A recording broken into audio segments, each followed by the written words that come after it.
പ്രിയ സഹോദരങ്ങളെ, ഈ സമയത്ത് ഞാൻ ലൈവിൽ വരാൻ കാരണം നമ്മുടെ ഇന്ത്യയിലെ ഭരണത്തെ പോലെ ലോകത്തിൻ്റെ ഒരു ഭാഗത്തും ഭരണം നടക്കുന്നില്ല. അതാണ് ഇന്ത്യയിൽ എന്ന് പറഞ്ഞാൽ ഭരണത്തിൽ കയറുന്നവർ അവർക്കെന്തും ഇതുവരെ ഉണ്ടാകാത്ത സംഭവങ്ങളാണ് ഇന്ന് ഈ ഇന്ത്യയിൽ നടക്കുന്നത്. മറ്റൊരു പാർട്ടിയും ഒരു വിധത്തിലും മറ്റ് രാഷ്ട്രീയ പാർട്ടികളെ തൻ്റെ ഇതായിട്ട്, കാരണം അറിയാം, അവർ ഭരണത്തിൽ വന്നാൽ ഇടിയും മറ്റൊരു എല്ലാം തങ്ങളുടെ എന്തിന് സുപ്രീം കോടതി ജഡ്ജി വരെ ഇവരുടെ അണ്ടറിലാകുന്ന കാഴ്ച നമ്മൾ കണ്ടതാണ്. അതിനെക്കുറിച്ച് ഞാൻ പറയാം. അതായത് BJP സംസ്ഥാന സർക്കാർ ഭരിച്ച ഗുജറാത്ത്, അതായത് BJP സർക്കാരല്ല, നരേന്ദ്രമോദി 15 വർഷം ഗുജറാത്ത് മുഖ്യമന്ത്രിയായി ഇരുന്ന ആളാണ്. എന്നിട്ട് അതിനെക്കുറിച്ച് അവിടെ എന്തൊക്കെ പുരോഗമനം വന്നു എന്ന് ചോദിച്ചത്, ഒരു ദരിദ്രവാസി ഒരു പബ്ലിക് ടോയ്ലറ്റ് കാണിച്ചു പറഞ്ഞു, നരേന്ദ്രമോദിയുടെ കാലത്ത് ഗുജറാത്തിൽ നിർമ്മിച്ചതാണിത്. എത്ര പാലങ്ങൾ എന്തിനു വേണ്ട, നരേന്ദ്രമോദി ടോയ്ലറ്റ് നിർമ്മിച്ചു. ആ ടോയ്ലറ്റ് കാണിച്ചുള്ളൂ, നീ ഒന്നുകൂടെ കാണിക്ക് വേറൊരു സ്ഥലത്ത് ഇല്ല. നീയൊക്കെ അവൻ്റെ ചിങ്കിടികൾ വേണ്ട.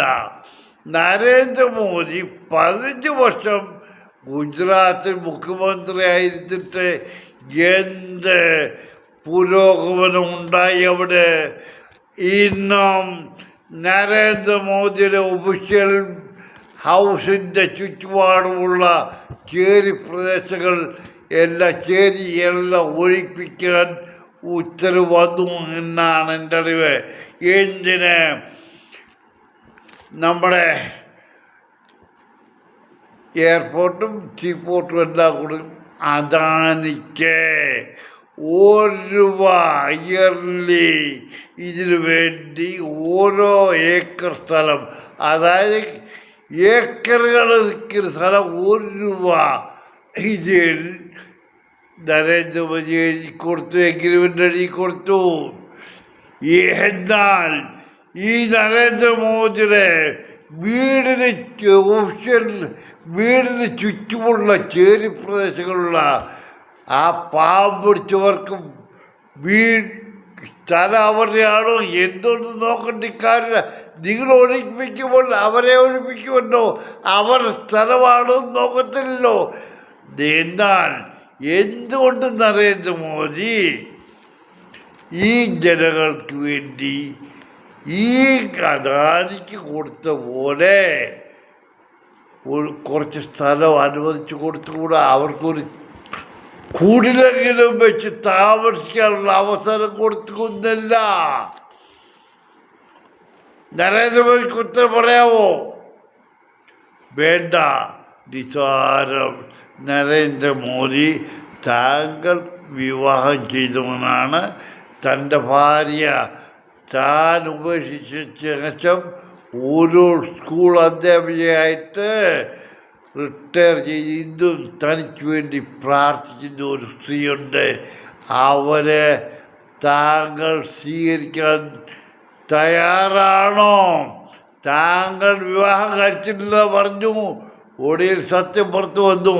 ഇപ്പോഴും തന്നോട് ഞാൻ ചോദിക്കുക, താൻ ഒരു പ്രാവശ്യമെങ്കിലും ആ സ്ത്രീയുടെ അടുത്ത് പോയിട്ടുണ്ടെങ്കിൽ തനിക്ക് ആ സ്ത്രീയെ ഇന്നും സ്വീകരിക്കാൻ തയ്യാറാണ് ഞാൻ ചോദിക്കുന്നത്.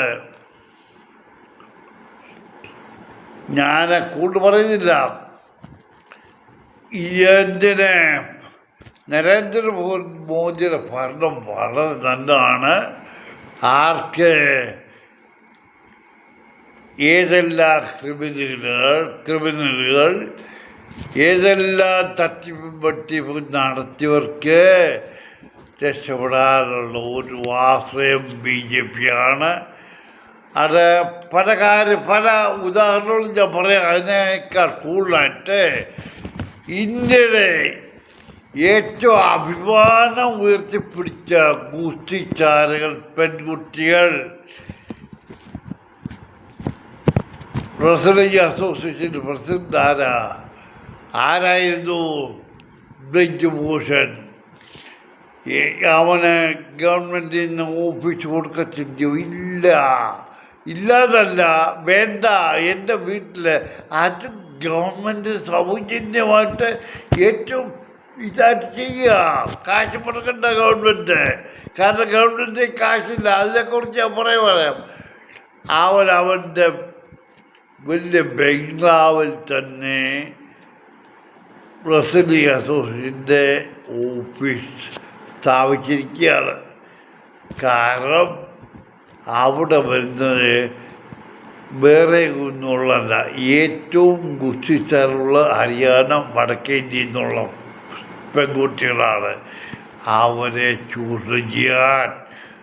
അവരെ ചൂഷണം ചെയ്തപ്പോൾ അവർ പരാതിപ്പെട്ടിട്ട് BJP സർക്കാർ എന്ത് ചെയ്തു? എത്ര നാൾ കാത്തിരുന്നു? എന്തിന്? നേരത്തെ റെസ്ലിംഗിൽ മെഡലുകൾ മേടിച്ചവർ അവരെ മെഡലുകൾ തിരിച്ചു കൊടുത്തു. എന്തൊക്കെ ഇതൊന്നും കാണാനല്ല. ഇതിനെതിരെ പ്രതികരിക്കാൻ നരേന്ദ്രമോദിയോ അല്ലേ അവരുടെ ആൾക്കാരോ തയ്യാറായില്ല. ഒടുവിൽ ബ്രിജ്ഭൂഷണെ മാറ്റിച്ച് അദ്ദേഹത്തിൻ്റെ അസിസ്റ്റൻറ്റിനെ കൂട്ടുപ്രതിയെ അവിടെ എത്തി. അവൻ ഇതിനേക്കാൾ സർവീസാണെന്നുള്ളത് ഗുസ്തിച്ചാരങ്ങൾ പറഞ്ഞു. എന്നിട്ടും ഇപ്പോഴും ഞാൻ പറഞ്ഞല്ലോ, നമ്മുടെ ഇന്ത്യയെ പ്രശസ്തി കൊണ്ടുവന്നത് ഒരു കാര്യം കൊണ്ടല്ല. വാണം വിട്ട് റോക്കറ്റ് വിട്ടുകൊണ്ടൊന്നും അല്ല. റോക്കറ്റ് വിട്ടുകൊണ്ട് ശരിയാ, റോക്കറ്റ് ഉണ്ടാക്കി എന്തുകൊണ്ട് ചെയ്തു? അത് രാജ്യരക്ഷയ്ക്ക് വേണ്ടിയിട്ട്, അല്ലാതെ ബിസിനസ് വേണ്ടി. അപ്പോൾ ഒന്ന് ഓർത്തോളം, നമ്മുടെ ഇന്ത്യയിലെ സൈന്റിസ്റ്റുകളൊന്നും പൊട്ടന്മാരല്ല എന്ന്. മോഡിയോ അല്ലെ അമിത്ഷാ അല്ല ഇതുണ്ടാക്കുന്നത്. അവരുണ്ടാക്കുന്നവർ നല്ല ബുദ്ധിശക്തിയും എല്ലാ കഴിവുള്ളവരാണെന്ന് ഉണ്ടാക്കണം. അവരെ നിങ്ങൾ പ്രയോജനപ്പെടുത്തുക. അതെന്തിന്? ഇത് വിറ്റ് കാശുണ്ടാക്കാൻ. യുദ്ധത്തിൻ്റെ പേര് മറവിൽ ഞാൻ പറഞ്ഞുതരാം പല കാരണങ്ങളും. എന്തുകൊണ്ട് മനുഷ്യയുടെ പുസ്തകം പുറത്ത് കാണിക്കുന്നില്ല? പേടിയാണോ? നീ നരേന്ദ്രമോദി സർക്കാർ നല്ല രീതിയിൽ രാജ്യത്തെ ഭരിക്കുന്നു, രാജ്യത്തിൻ്റെ സുരക്ഷ ഉറപ്പാക്കുന്നവരാണെങ്കിൽ ആർമി ഓഫീസറായ അതായത് മനീഷയാണെന്ന് എനിക്ക് എൻ്റെ ഓർമ്മ, ഒരു ചീഫ് ഓഫ് കമാൻഡർ എഴുതിയ പുസ്തകം അതെന്തിന് നിരോധിച്ചു? ഇന്ത്യയിലെ മനുഷ്യനറിഞ്ഞാൽ നമുക്ക് പ്രശ്നമാം. വേണ്ട മക്കളെ, നിങ്ങൾക്ക് പ്രശ്നമൊന്നും ഉണ്ടാകത്തില്ല. ഇനി ഞാൻ പറയാം, നിങ്ങളെ മനുഷ്യരെ ഇങ്ങനെ ഇത് വിഡ്ഢികളെന്നല്ല അവരെ ചൂഷണം ചെയ്യുന്നത്. ബാർബറി മസ്ജിദിൻ്റെ കേസിൽ വിധി പ്രസ്താവിക്കാനെന്ന സുപ്രീം കോടതി ജഡ്ജിയുടെ പേരിൽ, അതായത് സുപ്രീം കോടതി ജഡ്ജി പറഞ്ഞു, ഞാൻ വിരമിക്കുന്ന ദിവസത്തിൽ ആ ഉത്തരവ് പുറപ്പെടുവിക്കും. പക്ഷേ അത് സാധിക്കില്ല. അതിനു മുമ്പേ അദ്ദേഹത്തിൻ്റെ പേരിൽ ശ്രീപീഠം അദ്ദേഹത്തിൻ്റെ ഓഫീസിൽ തന്നെ ജോലി ചെയ്ത ഒരു ശ്രീപീഠ കേസ് ഫയൽ ചെയ്തു. ഇന്നും ഞാൻ ചോദിക്കാൻ ആ മനുഷ്യൻ അത് ചെയ്തിട്ടുണ്ടോ? ഇല്ല. എന്നാൽ അവിടെ കോംപ്രമൈസായി. ആ ജഡ്ജി എന്ന് പറഞ്ഞാൽ ഏറ്റവും വിശ്വസ്തനായി ലോകത്ത്, അത് ഇന്ത്യയിലെ ഏറ്റവും നല്ലൊരു ജഡ്ജിയായിരുന്നു. അദ്ദേഹം മനപ്രയാസം കൊണ്ട് ഇവരുടെ എഗ്രിമെൻറ്റിൽ ഒത്തുചേർന്നു. അതായത് ഞാൻ പറയുന്നത്, ജഡ്ജിയാണെങ്കിലും ആ മനുഷ്യനും ഭാര്യയും മക്കളും ഉണ്ടായിരിക്കും. ഒന്നുകിൽ ഭീഷണി, അല്ലേ പ്രലോഭനം.